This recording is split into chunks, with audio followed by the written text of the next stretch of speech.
Alrighty, YouTube, it's your boy Zxous, so we're back with another Goddess of Victory Nikke video. So actually I got a comment on my tier list video that I just posted, and they said Pridewin had ended up putting out their tier for 2B, and I'm so curious, right? I clicked on it so quick, I closed my eyes on clicking on it. I do see the two tiers up there for late story and PvP already, is SS for PvP and then S for late story, but we're gonna see because in my tier list, I was saying how she was a low SS or a S tier character. I know Private goes all the way up to SSS, so triple SSS is equivalent to my tier list being SS, and then low S is equivalent to just SS in this tier list, and then I guess A. Like, they have too much S's, I feel like, so I don't know, but honestly, it's fine. So make sure you guys subscribe and like. I'm so glad that I recorded my tier list and used their website to do my tier list when she wasn't ranked, right? Because this kind of just gives me more insight, right? I want to see other people's opinions. Now, I think we can all agree that 2B is probably the most controversial character in this game. Like, nobody is like really agreeing here and agreeing there. It's like literally Wills versus free-to-plays, or just like not even Wills versus free-to-plays, but like dupe players versus non-dupe invested players. I don't know, bro. But let's go. Let's see. So if we scroll down, here are the rankings. Okay, so SS in story, nice. S in late story, nice. SSS in boss solo, which is actually perfect. I think if they gave them anything lower than that, that would be a bit iffy in my opinion. SS in boss ads is fine, and then SS in PvP is also where I wanted the minimum to be, because remember, in PvP, let me start off with PvP from my own experience. In PvP, you gotta remember, I'm not gonna read all of this, y'all. I'm gonna, obviously, the link to their website is always in my description. I'm gonna like probably break down through this, or maybe I'll read it myself and then like pause it, read it myself, and summarize it, because this is way too much. But in PvP, remember, her burst skill is so, like, the multiplier is so high that she literally acts like Scarlet in terms of the damage there. So let's see their pros and cons here. So 2B is mathematically the highest attacking unit in the game. Exactly, right? That's why I'm saying, when the kits came out, when we just seen it off paper, and we know, or I want to say, and we knew how the stats were in Nikke, there was no question everybody was going to think 2B was the hardest hitting character in the game, right? Realistically. Of course she is, right? The numbers, HP, to scale 6% off of HP that can go into the millions is, that's a lot of attack, especially when characters attacks. Let's say if we're going off Wills, right? I think Wills have their characters attack at 90,000 base, right? Average players have theirs around 40-50k base, right? Even a defender has theirs at average like 39k 40k base. So to increase 6% of a couple millions of HP, 6% attack of a couple millions of HP converted into attack is going to bump that character up heavenly, trust me.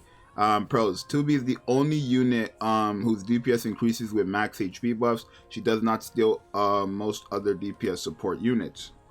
That's true.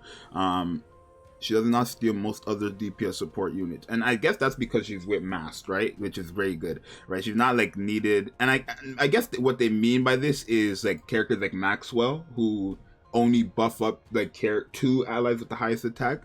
I think that's what they mean there. Limit breaks are super valuable.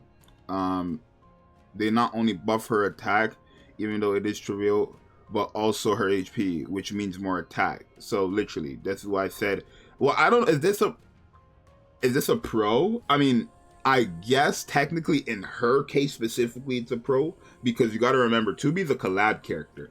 So getting all the dupes you possibly can right now is, I guess, valuable, insanely valuable, because she's never coming back, right? I don't know if people will find getting dupes a pro, but I think you would want dupes for 2B, right? We've waited way too long for this. She's probably the most hype we've had in a long time, right? So there's that. She can absorb tons of damage before dying, even as a damage dealer. It's true, yeah, I guess, because I think. Yeah, no, I'm not even gonna say I think, because I just know when you use the burst skill, we know how it works, right? So what they mean there is when you use the burst skill and her second skill, she just deals insane amount of damage, right? Her AoE damage skill 2 might sound weak, but is a screen wiper. It does wipe the screen even against those nasty projectiles. I actually seen that. I didn't make a video on it yet, but when I was using 2B in Blacksmith, the projectiles that were coming, you know, those bombs, she ended up using her skill 2 and they just vanished. I was like, no way, right? So that was great. And then her burst skill is one of the strongest in terms of immediate burst damage. Well, it would be. It would definitely be. I think technically Powers is still the highest. I think hers is like 3,100 and something. So yeah. Cons. Okay, I don't know if you guys can see it all, but I'm reading it. So con, expensive, needs high investments. Without investments, she's even worse than most units. This is all that we've needed to see, chat. This is all I've been saying literally since the release of 2B, and we have tested her gameplay. This is all I have been saying.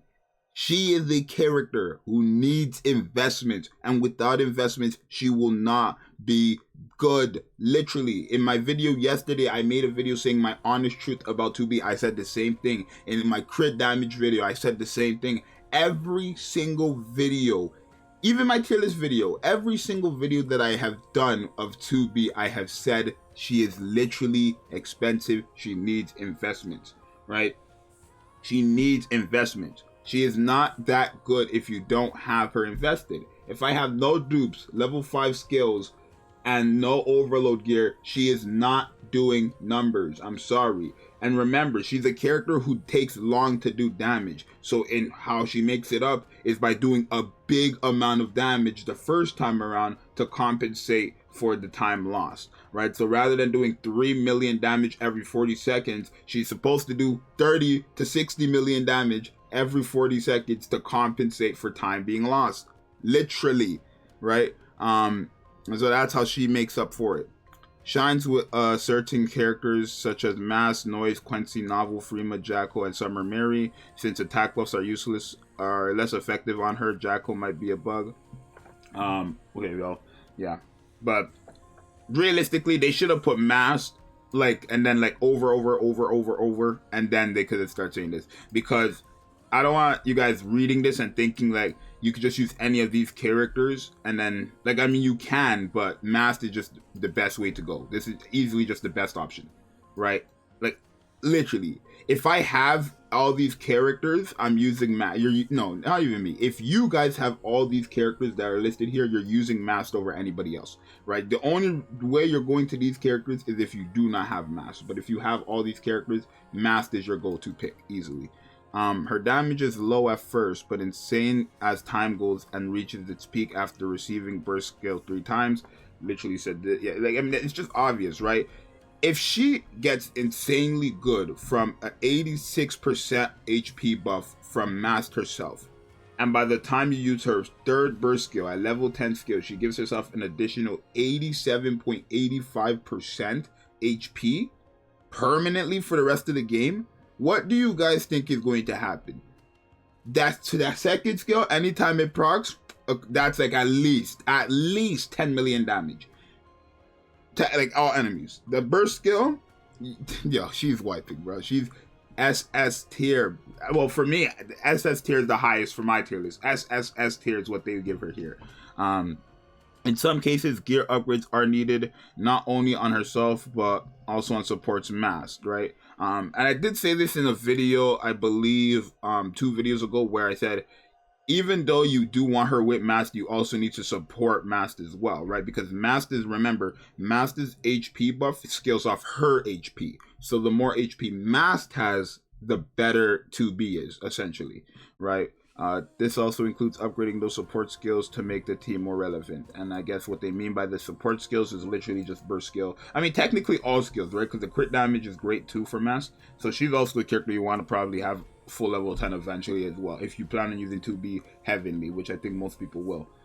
So yeah, limited and collab unit at the same time. So unless you max limit break her now, you will have to wait who knows how long for a rerun. Well, this is just, I mean, I'm gonna say right now, this is giving you guys hope, right? I believe that if they've yet, we're about to hit 1 year in Nikke. If they have never reran a single character in Nikke, like their own characters, I don't even have. Why would they rerun the NIER collab, right? I don't think the NIER collab. I don't think any collab is rerunning, because I think if you rerun a collab, you also have to bring something new to it, right? Not just like rerun. You have to actually bring something new to the collab. And in this case, who would they bring? Maybe like another variant of 2B. That could be a possibility, but I doubt they're gonna have the NIER collab for years. Like, I'm gonna say by next year, don't expect a NIER collab again. In 2 years, probably don't expect a NIER collab. Maybe 3-4 years, we can see a NIER collab rerun, depending on how the game goes by and how much reruns we've had for a collab. But until Chainsaw Man collab reruns, I'm on record saying right now, we're never getting a rerun for the NIER collab. Until we get a rerun for the Chainsaw Man, because that was the first collab, I'm saying we're never getting a NIER collab again. And again, I would highly recommend you max limit break her now. You have a whole month to do it, but I would recommend you do it now if you can get it, right? Don't forget the anniversaries here, so don't go wasting your gems like crazy. But I'm saying I would highly recommend to do it now, because this is literally well, I mean, I guess you could build up pity. Like I said, that's the best plan. Build up pity on these banners and then pity the Annie character. So literally go spend your gems and get max limit break if possible. Because this is a character that once she goes, she's gone. Don't even pray that she's coming back, because right now we don't have a clue. But yeah, this is so much to read. I think it's just like the basis, bro. Chat, I'm not gonna read this one. I'm not gonna lie. This is a lot more than usual, bro, and it's way too early. I gotta go get my laptop. So yeah, the link to Pride Win is always in the description, right? I like their pros and cons. I like their rankings. I think their rankings are fair, right? I guess a lot of people will be more satisfied with these tiers, right? I think if they all said triple S, then people would complain. But I think SS and then SSS and only boss solos is great, right? Maybe S for story, that's fine as well. Because she performs in story, but I feel like she's just gonna die in story very easily. In early story, she's great. In PvP, she's literally great. She's like not a worse version of. Technically, she's a worse version of Scarlet in PvP, because if you use her burst skill, she will nuke. But again, the main comp is like Jackal, Noah. It's kind of like a burst skill rush team, right? So it's like rocket launchers and their main DPS. If I'm using my 2B with that team and I'm fighting someone who has the exact same team, but instead of 2B they have Scarlet, and we get our burst skills cancelled out by Noah, because remember she gives us invincibility for 3 seconds, then it only comes down to your normal attack damage, and 2B has none of that. She only has 5.99%, right? So, or 59%, no, I think it's 99. I think that's wrong again. Let me check. Pride Win. What's going on? What? Is it 59? It's 99. Pride Win. What's going on? It's 99%. Alright, it's 99%, not 59. But yeah, literally she's just not gonna do damage. So I think Pride Win did a great job with their tier list. I think they did their rankings justice. This is like off my own personal experience with in all these specific content. I will say I agree. Right, but my opinion doesn't really matter much, right? If you care about my opinion, then you guys care about my opinion, but this is just my opinion realistically. I think their tier list is great, honestly, so you guys definitely let me know. I can't wait for the Japanese tier list, because I really want to see what they say, because they are the players who really like are core 7 heavy. So you guys definitely let me know what you think, and yeah, great job, Pride Win, and I'll see you guys next time. I'm out, peace.